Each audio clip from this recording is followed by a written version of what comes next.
Hey guys, welcome to week 169 of the Super Mario World RomHack Races. This week we have a level from detdu called Woods of Wrath. It has a difficulty rating of 4 out of 10 and is detdu's first level for the races. They also worked with Kerr on a shallow and pedantic RomHack. Let's go ahead and get started.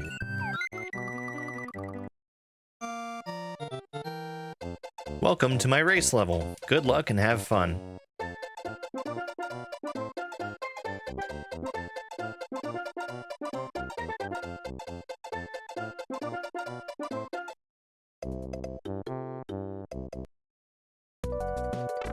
So we're going to see tons of wigglers in here, and wigglers are very unique and interesting in Super Mario World.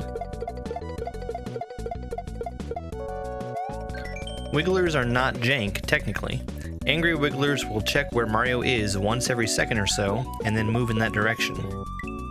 It doesn't exactly give me a warm and fuzzy feeling to know that it's technically not jank. What makes this beginning section difficult is that I just don't have enough room to bounce up high off of this wiggler. I have to stay low, and it's very difficult to stay in front of the wiggler while also staying low. One thing that this level really taught me is that you have to keep a very specific speed to stay in front of a wiggler, and it's hard to do that while you're holding the run button, and I just haven't learned that yet at this point in the level. It's pretty straightforward platforming. The rest of the time I'm not balancing on top of a wiggler. And then when a wiggler is falling and you jump on it, the rest of the segments behind the head kind of stay stationary, and you're still allowed to bounce up through them, and they won't hurt you because the wiggler is stunned. By this point, I've released the run button for baiting this wiggler forward. That makes it easier to keep my speed where it needs to be. But you do need to lead this wiggler all the way to the far end in order to pop that Goomba's bubble and then jump back off the wiggler onto the Goomba again. So this wiggler here is trying to keep me off of this gray platform. If I just jump straight onto the gray platform, most of the time it's going to cover up part of that right side, which is going to keep me from riding the platform down. My plan was to hug the very far left wall, stun the wiggler, and then bounce back onto the platform to ride it down. But I just clipped the edge of the platform and dropped it earlier than I intended to. I did notice something that was very useful though. As I jumped out over top of that wiggler, I noticed it respawned the gray platforms off to the left.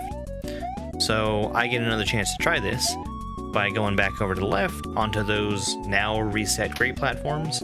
It resets both the wiggler and this gray platform again. So I honestly have as many tries as I want, as long as I keep respawning those gray platforms.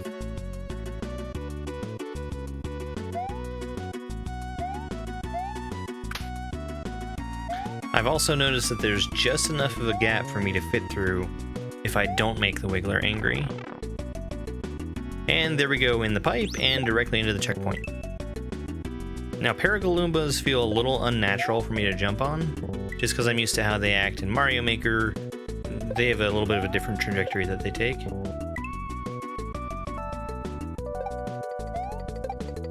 These two wigglers that we have here, they're very straightforward. They're sitting in a spot where they're completely safe for me to stay bouncing on them. This one I have to bait forward some more, but he gives me enough room to let him turn around before I have to take him forward. And I just gap in between those munchers, but I could have lined up using that wall above the munchers.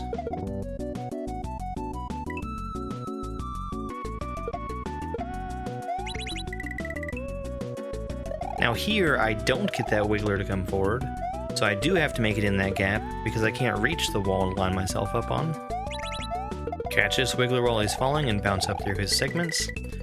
We get blue coins for an indicator to spin down, and I need to stay directly where that piranha plant is to be able to fall down and hit the next one. There I am using that wall to line myself up. And then the piranha plants, they don't jump while you're within a certain distance of them. Those coins are just telling me exactly how far away I need to be. An easy spin jump off of this spiny, and I completely airball it. This at least gives me a look ahead at what I'm going to need to do. I'm going to have to hit the P-switch and then ride the wiggler over to the right into the pipe.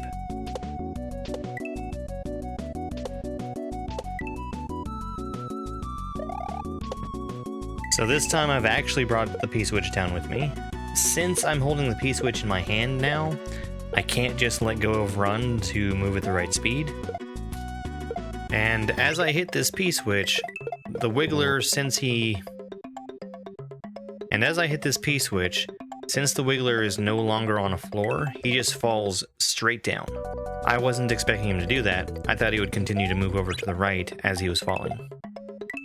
The P-switch timer is still running as I'm bouncing around here, but I'm under no time pressure.